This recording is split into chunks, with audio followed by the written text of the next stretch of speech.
भारत माता की। भारत माता की। भारत माता की। थाने सगळाने राम राम। राजस्थान के राज्यपाल हरिभाऊ बागड़े जी, यहां के लोकप्रिय मुख्यमंत्री श्रीमान भजनलाल जी, पूर्व मुख्यमंत्री बहन वसुंधरा राजे जी, केंद्रीय कैबिनेट के मेरे साथी अश्विनी वैष्णव जी, अर्जुन राम मेघवाल जी, राजस्थान की उप मुख्यमंत्री दिया कुमारी जी, प्रेमचंद जी, राजस्थान सरकार के अन्य मंत्रीगण, संसद में मेरे साथी मदन राठौड़ जी, अन्य सांसद और विधायकगण और मेरे प्यारे भाई और बहनों, आप सभी यहां इतनी विशाल संख्या में आए हैं और इतनी भयंकर गर्मी के बीच, और आज इस कार्यक्रम से देश के 18 राज्य और केंद्र शासित प्रदेशों से भी लाखों लोग ऑनलाइन आज यहां हमारे साथ जुड़े हैं। अनेक राज्यों के राज्यपाल, मुख्यमंत्री, लेफ्टिनेंट गवर्नर, अन्य जनप्रतिनिधि आज हमारे साथ हैं। मैं देश भर से जुड़े सभी महानुभावों का, जनता जनार्दन का अभिनंदन करता हूं। भाइयों और बहनों, मैं यहां पर करणी माता का आशीर्वाद लेकर आपके बीच आया हूं। करणी माता के आशीर्वाद से विकसित भारत बनाने का हमारा संकल्प और मजबूत हो रहा है। थोड़ी देर पहले विकास से जुड़ी 26,000 करोड़ रुपए की परियोजनाओं का यहां शिलान्यास और लोकार्पण हुआ है। मैं इन परियोजनाओं के लिए देशवासियों को, राजस्थान के मेरे भाई बहनों को बहुत बहुत बधाई देता हूं। साथियों, विकसित भारत बनाने के लिए आज देश में आधुनिक इंफ्रास्ट्रक्चर बनाने का बहुत बड़ा महायज्ञ चल रहा है। हमारे देश की सड़कें आधुनिक हो, हमारे देश के एयरपोर्ट आधुनिक हो, हमारे यहां रेल और रेलवे स्टेशन आधुनिक हो, इसके लिए पिछले 11 साल में अभूतपूर्व गति से काम किया गया है। आप कल्पना कर सकते हैं, इंफ्रास्ट्रक्चर के इन कामों पर देश पहले जितना पैसा खर्च करता था, आज उससे 6 गुना ज्यादा पैसा खर्च कर रहा है। 6 गुना ज्यादा। आज भारत में हो रहे इन विकास कार्यों को देखकर दुनिया भी हैरान है। आप उत्तर में जाएंगे तो चिनाब ब्रिज जैसा निर्माण देखकर लोग हैरान हैं। पूर्व की तरफ जाएंगे तो अरुणाचल की सेला टनल, असम का बोगीबिल ब्रिज आपका स्वागत करते हैं। पश्चिम भारत में आएंगे तो मुंबई में समंदर पर बना अटल सेतु नजर आएगा। सुदूर दक्षिण में देखेंगे तो पंबन ब्रिज मिलेगा, जो अपनी तरह का देश का पहला ब्रिज है। साथियों, आज भारत अपनी ट्रेनों के नेटवर्क को भी आधुनिक कर रहा है। ये वंदे भारत ट्रेनें, अमृत भारत ट्रेनें, नमो भारत ट्रेनें, ये देश की नई गति और नई प्रगति को दर्शाती है।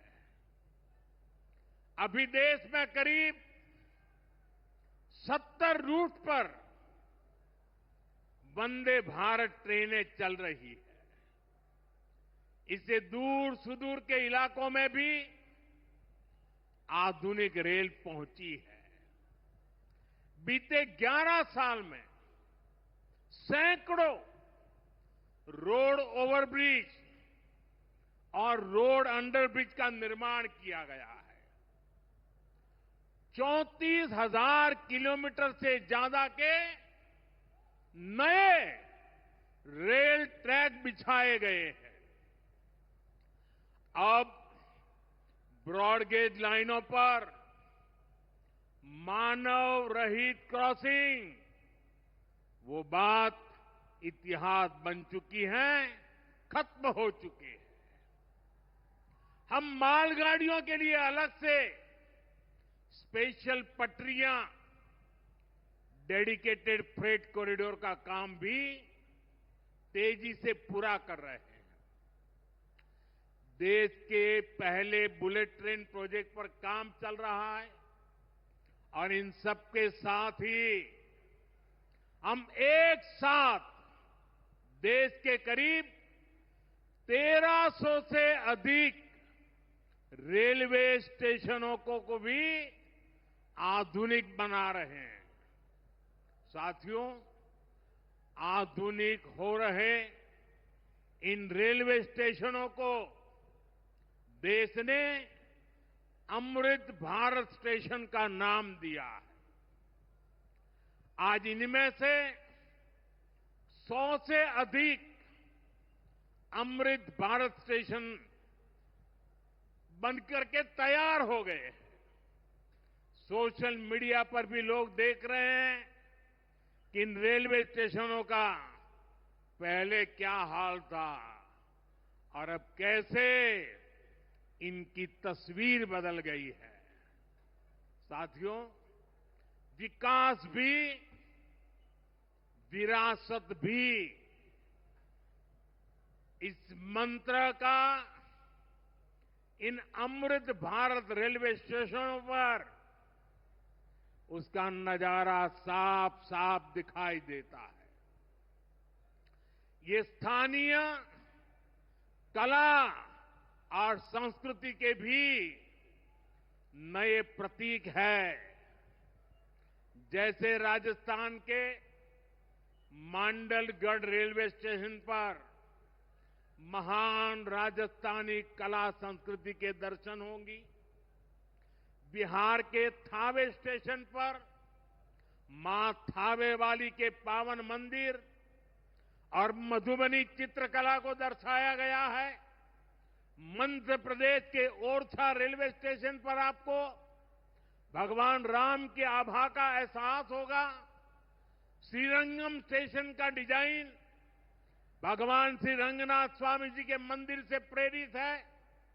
गुजरात का डाकोर स्टेशन रणछोड़राय जी से प्रेरित है। तिरुवन्नामलई स्टेशन द्राविड़ वास्तुकला के अनुसार डिजाइन किया गया है। बेगमपट स्टेशन पर आपको काकतीय साम्राज्य के समय का आर्किटेक्चर देखने को मिलेगा। यानी हर अमृत स्टेशन पर आपको भारत की हजारों साल पुरानी विरासत के दर्शन भी होंगे।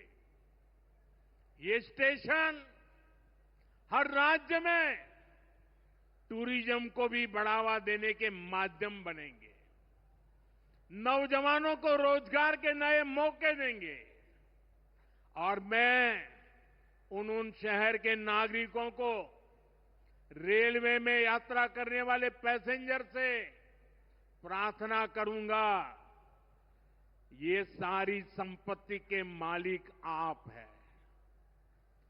कभी भी वहां गंदगी न हो, इस संपत्ति का नुकसान न हो, क्योंकि आप उसके मालिक हैं। साथियों, इंफ्रास्ट्रक्चर बनाने के लिए जो पैसा सरकार खर्च करती है, वो रोजगार भी बनाता है, व्यापार कारोबार भी बढ़ाता है।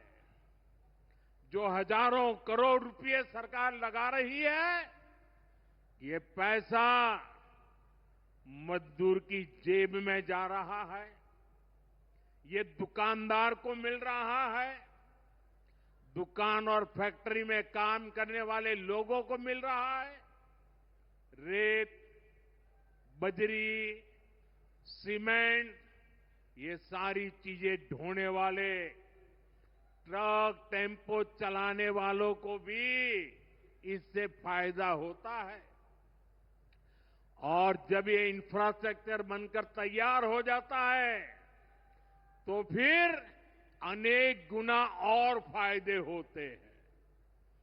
किसान की उपज कम कीमत में बाजार तक पहुंचती है, वेस्टेज कम होती है, जहां सड़कें अच्छी होती हैं, नई ट्रेनें पहुंचती हैं, वहां नए उद्योग लगते हैं, पर्यटन को बहुत बढ़ावा मिलता है।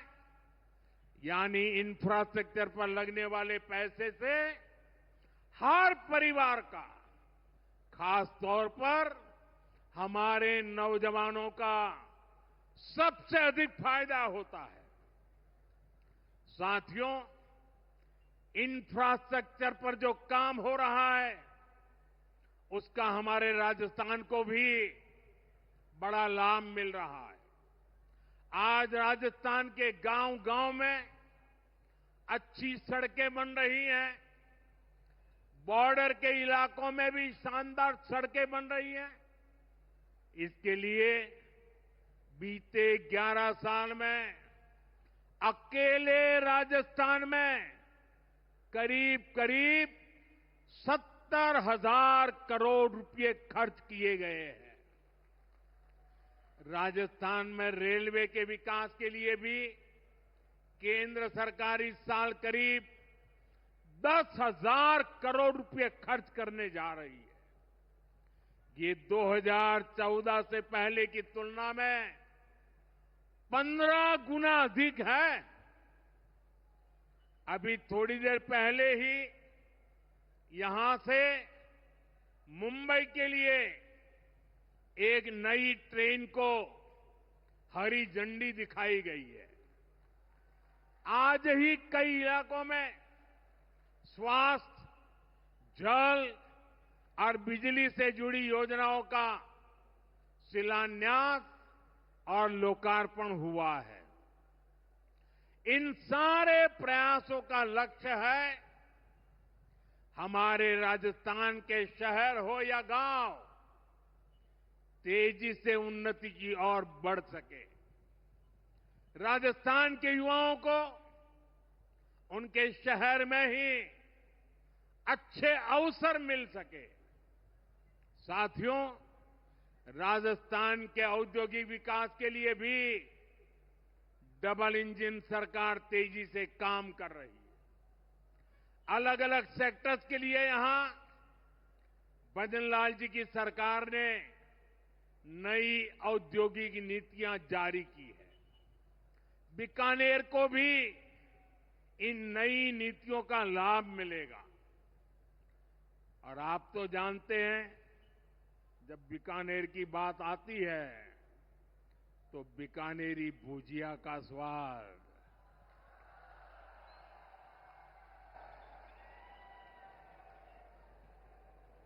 और बीकानेरी रसगुल्लों की मिठास,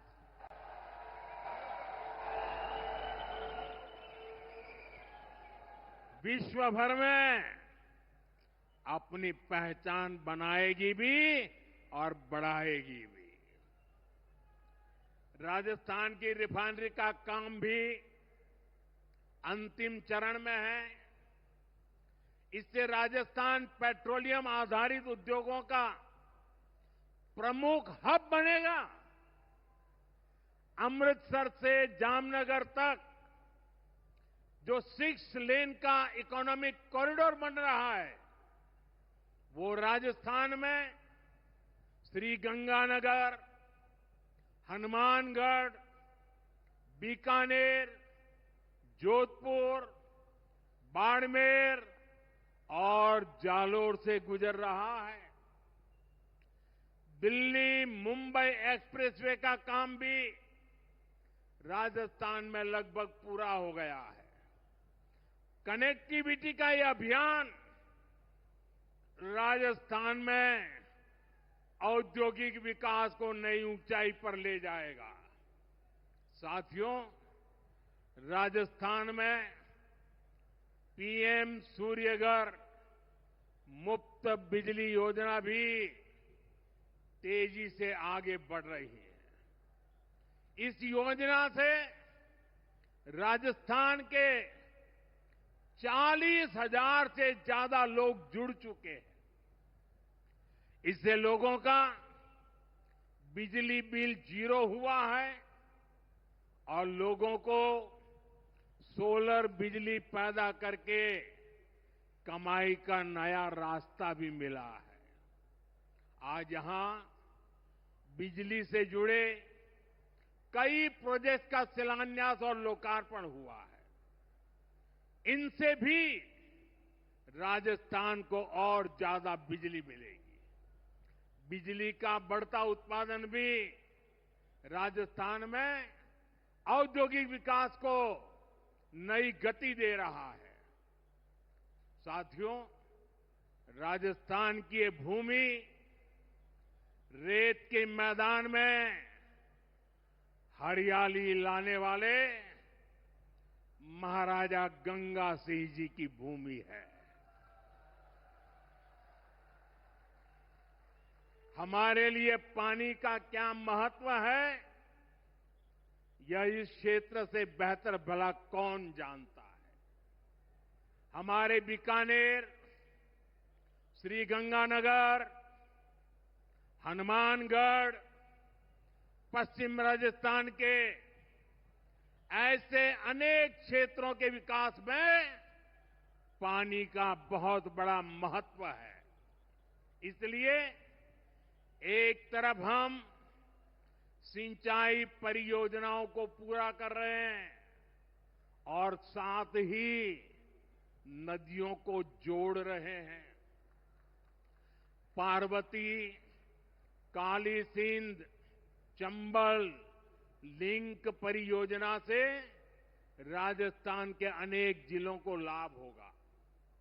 यहां की धरती, यहां के किसानों को फायदा होगा। साथियों,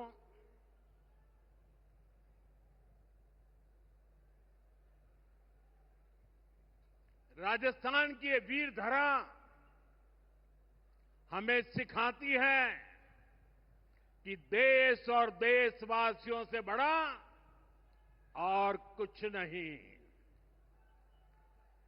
22 अप्रैल को आतंकवादियों ने धर्म पूछकर हमारी बहनों की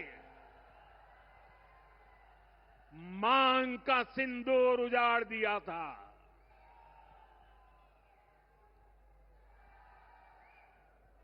वो गोलियां पहलगाम में चली थी, लेकिन उन गोलियों से 140 करोड़ देशवासियों का सीना छलनी हुआ था।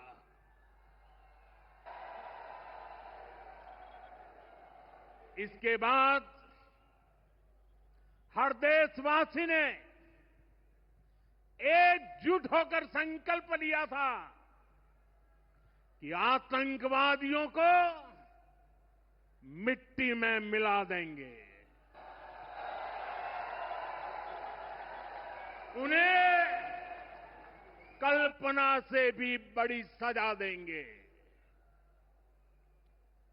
आज आपके आशीर्वाद से,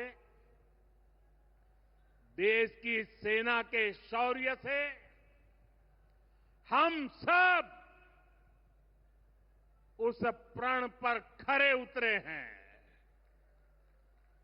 हमारी सरकार ने तीनों सेनाओं को खुली छूट दे दी थी।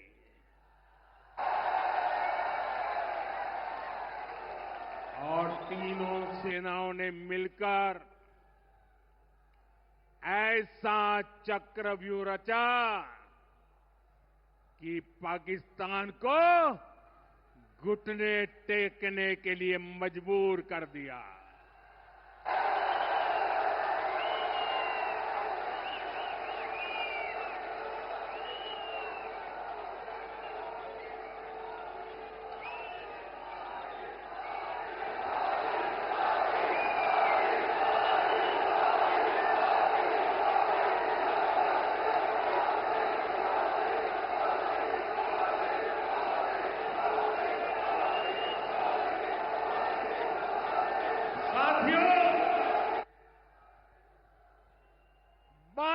तारीख के हमले के जवाब में हमने 22 मिनट में आतंकियों के 9 सबसे बड़े ठिकाने तबाह कर दिए।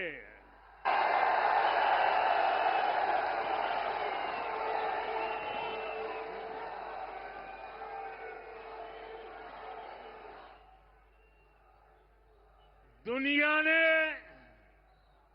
और देश के दुश्मनों ने भी देख लिया कि जब सिंदूर बारूद बन जाता है तो नतीजा क्या होता है।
वैसे साथियों,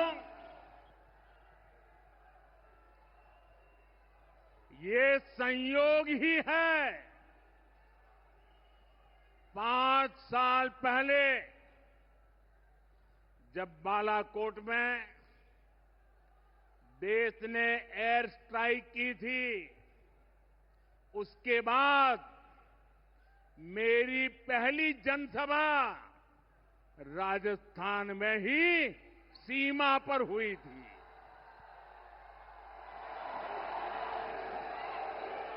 वीर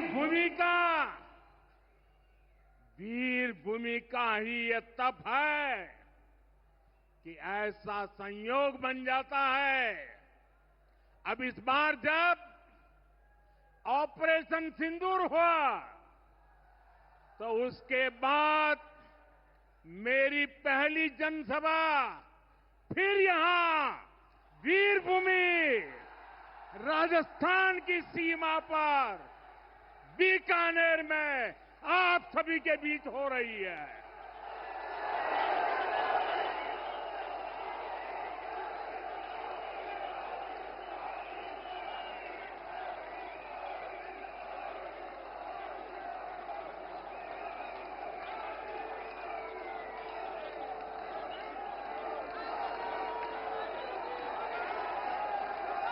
साथियों, चूरू में मैंने कहा था, एयर स्ट्राइक के बाद मैं आया था, तब मैंने कहा था, सौगंध मुझे इस मिट्टी की,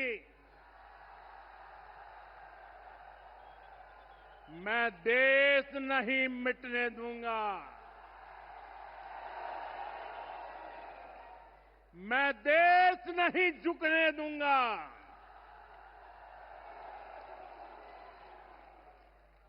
आज मैं राजस्थान की धरती से देशवासियों से बड़ी नम्रता के साथ कहना चाहता हूं, मैं देश के कोने कोने में जो तिरंगा यात्राओं का हुजूम चल रहा है,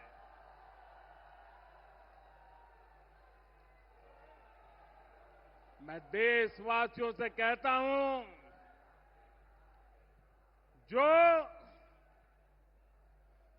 जो सिंदूर मिटाने निकले थे, जो सिंदूर मिटाने निकले थे, उन्हें मिट्टी में मिलाया है।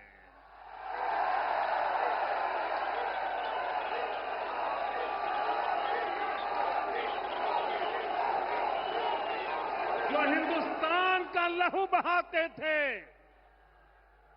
जो हिंदुस्तान का लहू बहाते थे, आज कतरे कतरे का हिसाब चुकाया है।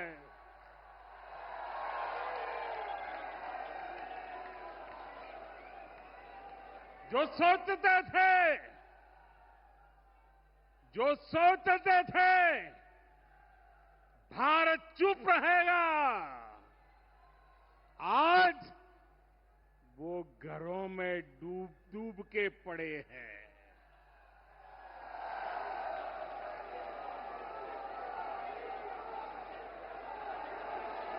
जो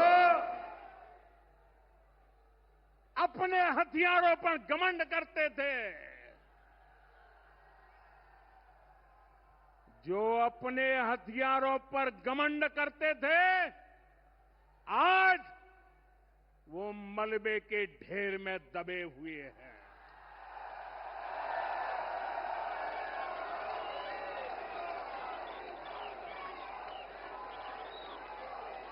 मेरे प्यारे देशवासियों,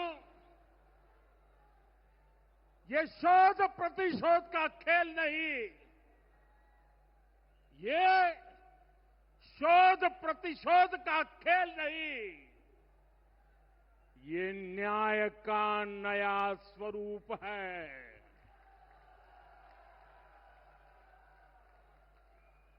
ये न्याय का नया स्वरूप है। ये ऑपरेशन सिंदूर है।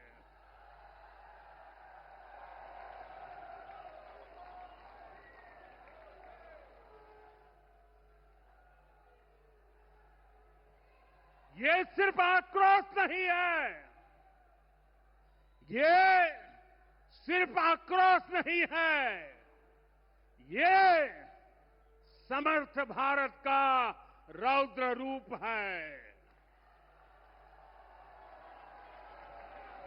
ये भारत का नया स्वरूप है।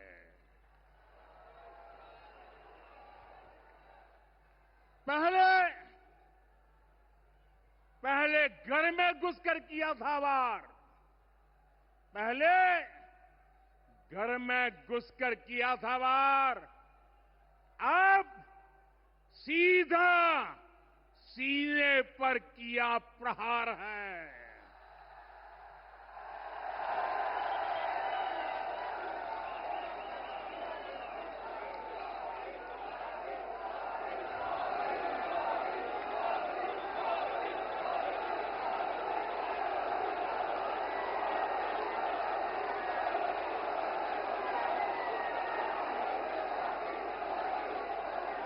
आतंक का फन कुचलने की,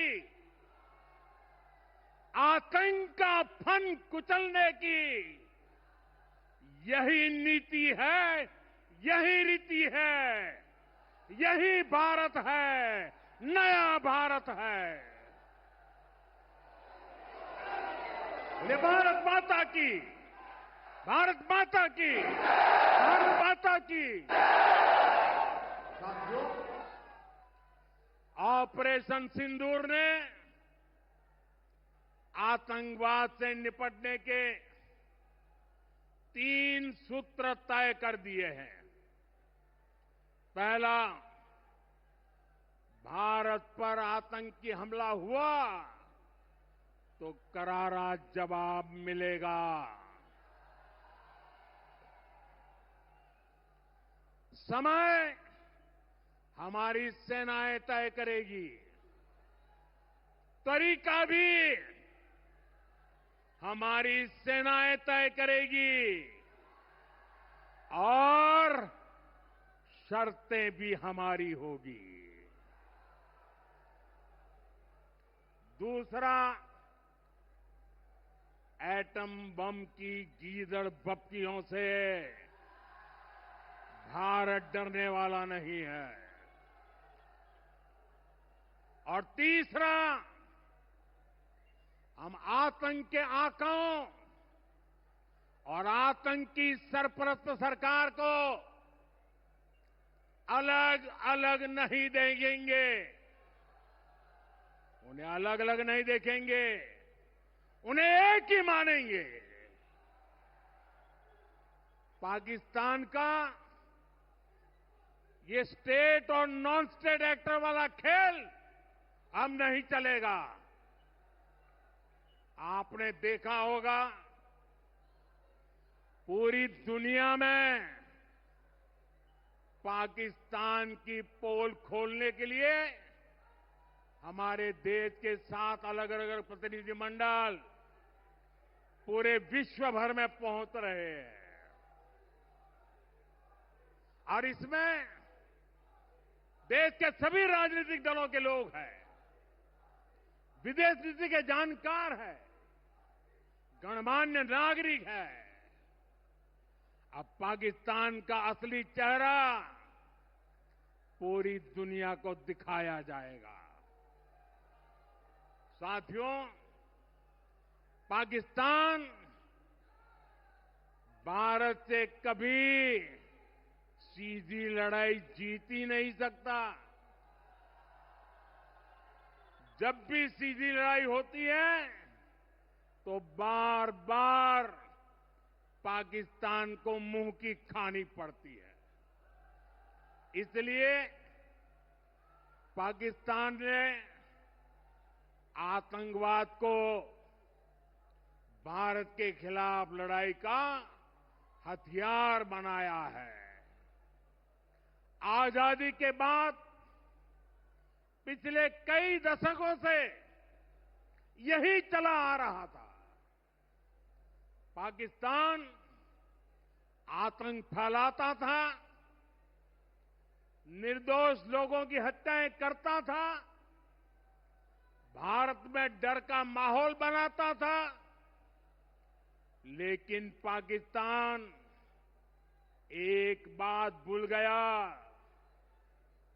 अब मां भारती का सेवक मोदी यहां सीना तान कर खड़ा है।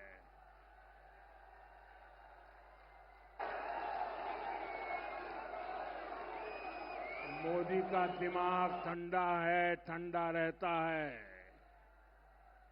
लेकिन मोदी का लहू गर्म होता है।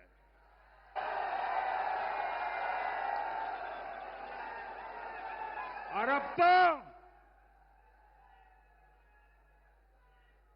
मोदी की नसों में लहू नहीं, गरम सिंदूर बह रहा है।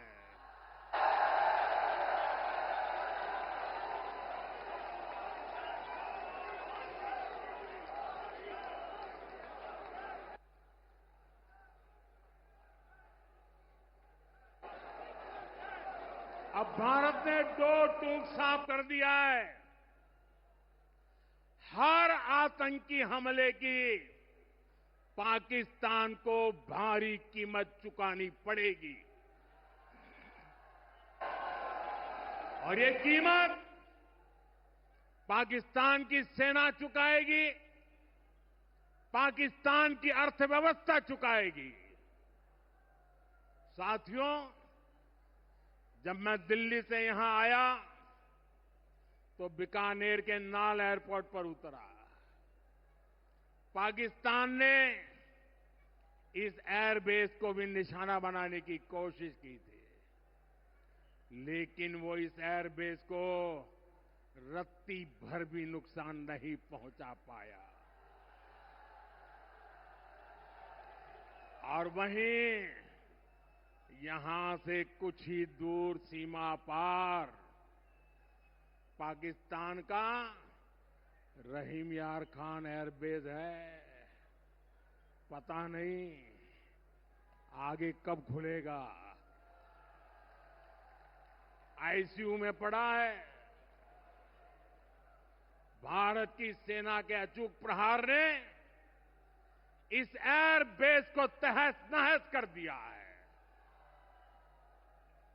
साथियों, पाकिस्तान के साथ न ट्रेड होगा न टॉक। अगर बात होगी तो सिर्फ पाकिस्तान के कब्जे वाले कश्मीर की, पीओके की। और अगर पाकिस्तान ने आतंकियों को एक्सपोर्ट करना जारी रखा तो उसको पाई पाई के लिए मोहताज होना होगा। पाकिस्तान को भारत के हक का पानी नहीं मिलेगा। भारतीयों के खून से खेलना पाकिस्तान को महंगा पड़ेगा। ये भारत का संकल्प है और दुनिया की कोई ताकत हमें इस संकल्प से डिगा नहीं सकती है।